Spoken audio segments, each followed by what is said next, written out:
უწუხანდელი ინფორმაცია მაქვს, ბოლო ინფორმაცია რაც არის და სახალხო დამცველს ვეყრდნობი ამ შემთხვევაში, სახალხო დამცველის ინფორმაციით მზია გამოიყურება სტაბილურად და ის აგრძელებს ინარჩუნებს ამ პროტესტის ამ ფორმას, რაშიც არის უკვე მე-15 დღეა.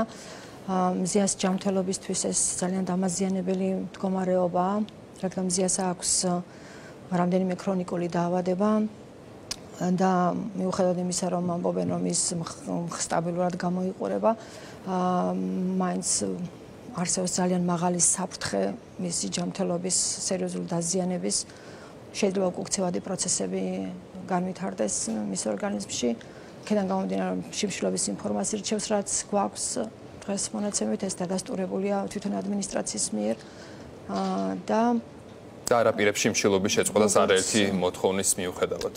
როგორც ვიცი, ის ამბობს, რომ მისთვის შეუთავსებელია ძალადობის იმ გარემოში ცხოვრება და საკვების მიღება და ეს რაც ახლა ქვეყანაში სუფევს და ის აგრძელებს ამ ფორმით ის უარს ამბობს ამ ფორმით ამ რეჟიმის პირობებში ადაპტაციაზე, ანუ ჯანმრთელობის დაცვაზე. მზია არის უბრალოდ მინდა ადმინისტრაციას მიუმართო მზიას ხასიათიდან გამომდინარე ის ძალიან მძიმე მდგომარეობა, ძალიან დიდ ტკივილს თუ არ განიცდის ან რაღაც ძალიან მძიმე თუ არ იგრძნობს თავს, ის არასოდეს არ იტყვის, რომ არ არის კარგად, ამიტომ მინდა რომ გულდასმით დააკვირდნენ, მინდა ვთხოვო რომ გულდასმით დააკვირდნენ, ანუ ის რაღაც ძალიან მსუბუქ ჩივილებზე და თუნდაც ცოტა ძლიერ ჩივილებზე ის არავის არ შეაწუხებს, მისი ხასიათი არის ასეთი, ყოველთვის ასეთი იყო, მას როგორც გითხარით, აქვს ქრონიკული დაავადებები და აქედან გამომდინარე ვამბობ ამას, ამიტომ ჩემი თხოვნა არის, რომ იქნება უფრო გულდასმით დააკვირდნენ მის ჯანმრთელობის მდგომარეობას.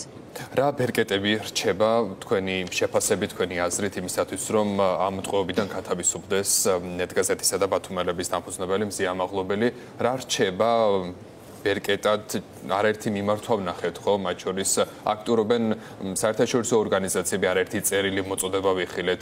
რა რჩება ბერკეტად, როგორია ამ მიმართულებით თქვენი მოსაზრება? მე არ ვფიქრობ, რომ მზია ამაღლობლის დატყვევება ამ რეჟიმის რაღაც დიდ პოზიტივს მოუტანს, ამიტომ თვითონ უნდა გადაწყვიტონ, გონიერებას უნდა მოუხმონ და გადაწყვიტონ, რომ გაათავისუფლონ ის წინასწარი პატიმრობიდან. მე არაერთ გზის ვთხოვე და თქვენი ეთერიცაც ვისარგებლებ, ვთხოვს გენერალურ პროკურორს, რომ იქნება შემხვდეს, მე მინდა მას გაუზიარო ის ინფორმაცია, რაც მაქვს თქვა მზიას ჯანმრთელობის მდგომარეობასთან დაკავშირებით, ასევე სხვა ინფორმაცია, რომელიც შეიცაძლებელია, რომ მას ამ ეტაპზე წტომა არ ქონდეს. მე წერილობით მიმართე ამ უწყებას, გადამამისამართე საჭარის პროკურატურაში, შეიძლება ეს ისე გაკეთდა, რომ მისთვის ამის შესახებ პროგრამულად გაკეთდა, რადგან მე ბათუმიდან ვარ, პროგრამულად გადამამისამართე, რომ შესაძლოა მან ამის შესახებ არ იცოდეს, მე სხვა ეთერებითაც მიმართე და თქვენი ეთერითაც მიუმართავ დაჟინებით, რომ გამონახოს, რომ რამდენიმე წუთი და შემოხვდეს. ასევე ვაპირებ, რომ ამის შესახებ შეხვედრა შევხვდეთ ჟურნალისტები, ოღონდ უფრო გაფართოებული წრე შინაგან საქმეთა მინისტრს ვაპირებთ ამ მიმართვის გაკეთებასაც. სხვა არ ვიცი, თუ უნდათ რომ მიიღონ მზიასგან მსხვერპლი, არ ამგონია რომ ამას დიდად შეწუხდნენ და დაფიქრდნენ, მაგრამ ჩემთვის ძალიან მნიშვნელოვანი არის ის, როგორც მისი სხვა მეგობრებისთვის, რომ მზია დაბრუნდეს ჯანმრთელი, იმიტომ რომ ამ ბრძოლაში მისი ჩართულობა, მისი განჭვრეტადობა არის ძალიან მნიშვნელოვანი, საჭირო ის როგორც ჩვენი რედაქციისთვის, ისე როგორც ჩვენი რედაქციის პოლიტიკისთვის, ისე ასევე ძალიან ბევრი ადამიანისთვის.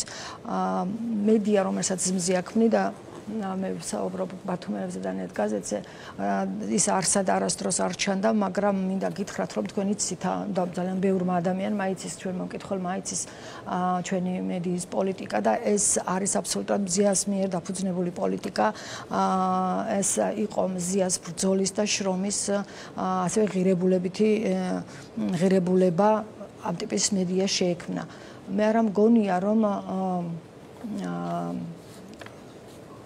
ამით მზიას ჩამოშორებით რამე სიკეთეს მიიღებს ხელისუფლება. მაშინ მიზანი რა არის ამ ყველაფრის? მიზანი ალბათ არის, მე ვფიქრობ, რომ ცოტა სიბრიყვე. მიზანი არის ის, რომ შეგვეშინდეს. ფაქტია, რომ არავის არაფრის არ ეშინია. ფაქტია, რომ ზიას დატყვევების არ გვეშინია ჩვენ და დაუბრუნდნენ კანონიერების ჩარჩოში. ძალიან სიმართლე გითხრათ, არც მჯერა, რომ ამას გააკეთებენ, დიდათ არ მჯერა. მაგრამ არც აზრი არ აქვს მზია, რომც განადგურდეს ფიზიკურად. აზრი არ აქვს, ამით ვერავის ვერ შეაშინებენ, მე არ შემეშინდება. ჩვენ გავაგრძელებთ საქმიანობას და ბრძოლას იმ რესურსებით, რაც შეგვრჩენია. ძალიან რთული იქნება. არ ვფიქრობ, რომ თქვენ გეშინიათ, არ ვფიქრობ, რომ ჩვენს კოლეგებს ეშინიათ და სანამ მედია არსებობს ამ ქვეყანაში და როგორც ჩანს ჩვენ ვიდრე ფიზიკურად ვარსებობთ, მედიაცია არსებობს, იმიტომ რომ არ ვაპირებთ არც გაქცევას, არც მიმალვას, არც და ასე შემდეგ, არც არაფერს. ძალიან ბევრ ჩემს კოლეგას ვესაუბრე, ამიტომ გონივრული არ არის მათთვის. ზიას დაკავებით, ზიას განადგურებით არავინ არ შეშინდება. პირიქით შეიძლება უარესი მოხდეს მათთვის, ამიტომ მოუწოდებ, რომ გაათავისუფლონ აკვეთი ღონისძიება შეუცვალონ უფრო სწორად და განიხილონ და დაბრუნდეს თუნდაც მაცავე სასამართლოში ამ საქმის განხილვა, იმიტომ რომ აბსურდია.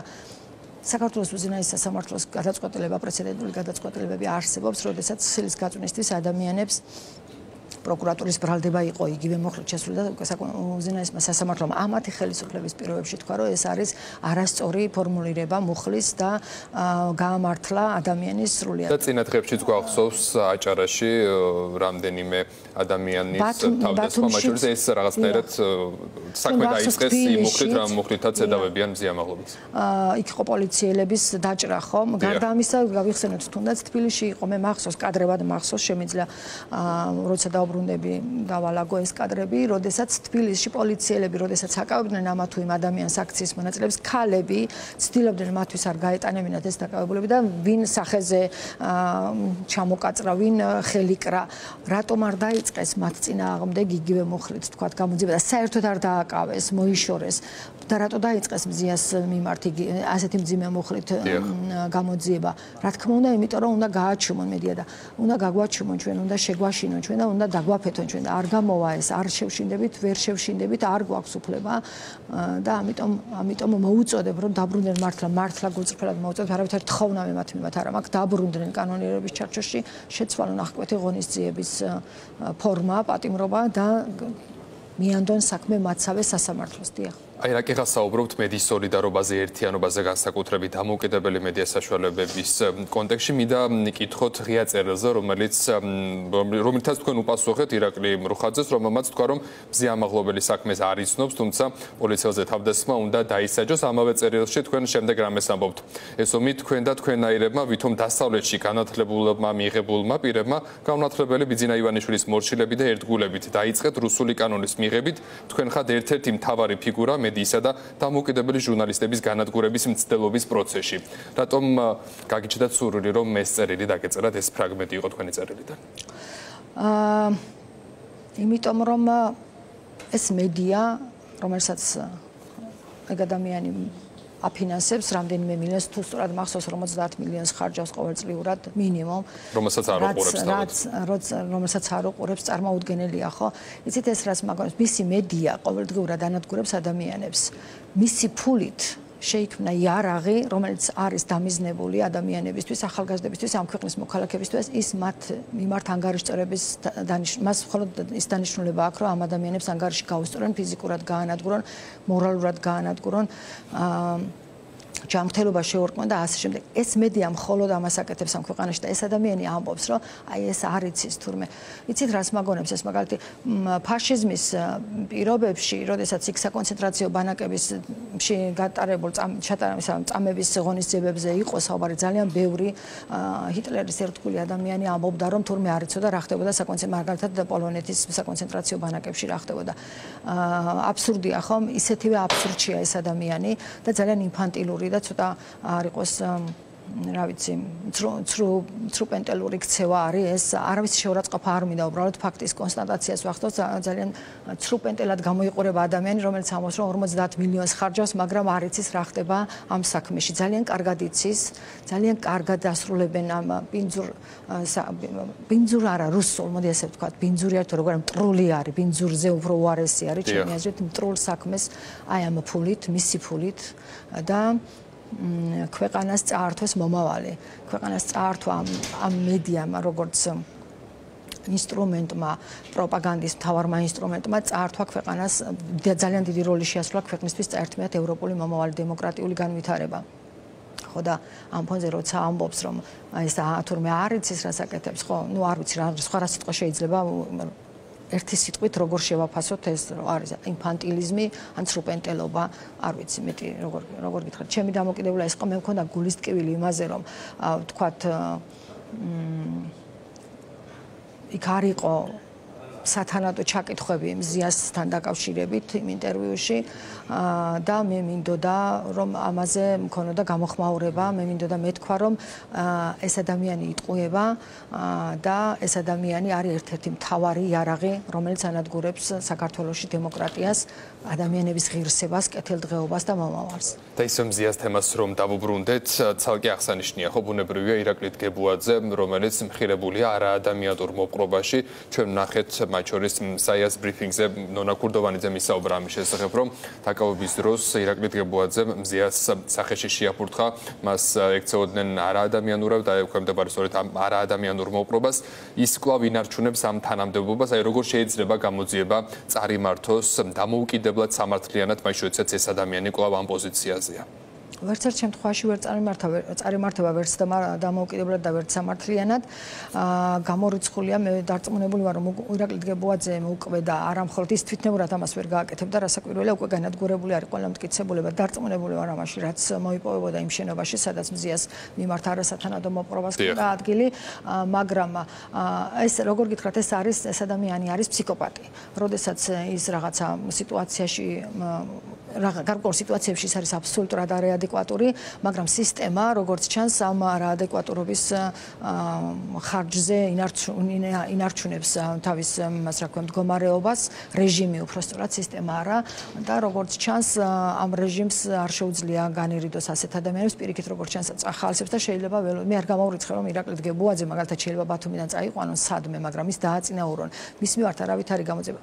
მუხლით ჩანს. მზიას წაუყენეს 351 მუხლი, ანუ ქალმა 20 პოლიციის გარემოცვაში მყოფ პოლიციის უფროს ქალი თავს დაესხა, 20 პოლიციის გარემოცვაში მყოფ პოლიციელს უფროს და კაცმა, რომელმაც პოლიციელი, რომელმაც დააკავებულის მიმართ განახორციელა ისეთი მოპყრობა, როგორც განახორციელა, მის მიმართ დაიწყეს უფლებამოსილების არასათანადო მოპყრობითაც კი არ დაიწყეს. ნუ გასაგებია, რომ სისტემა იცავს იმ ადამიანებს, ვისითაც იკვებება. ანუ ვინც არის მათი ძალაუფლების წყარო. მათი ძალაუფლების წყარო ხალხი აღარ არის. საჯარო მადლობაც მოვისმინეთ მათ შორის ხელისუფლების ეგრეთ წოდებული ხელისუფლების წარმომადგენლების მხრიდან დგებუაძის მისამართით. დიახ, ხო და იმის თქმა მინდოდა რომ სისტემა ამ რეჟიმის ძალაუფლების წყარო აღარ არის ხალხი, ამ რეჟიმის ძალაუფლების წყარო არის სისტემაში გაჭედილი მოძალადე ადამიანები და ადამიანები, რომლებსაც სხვა გზა არ აქვთ, როგორც ჩანს, რომ უნდა იყვნენ ამ რეჟიმის მსახურები. ერთ-ერთი მათგანი რა თქმა უნდა არის დგებუაძე, მაგრამ იმდენად უბადრუკია ეს ადამიანი, რომ სიმართლე გითხრათ აღარ მინდა მასზე ლაპარაკი და იყოს ის იცხოვროს ისე როგორც ცხოვრობს, მაგრამ სისტემა ამ სახით როგორც არის არ უნდა არსებობდეს.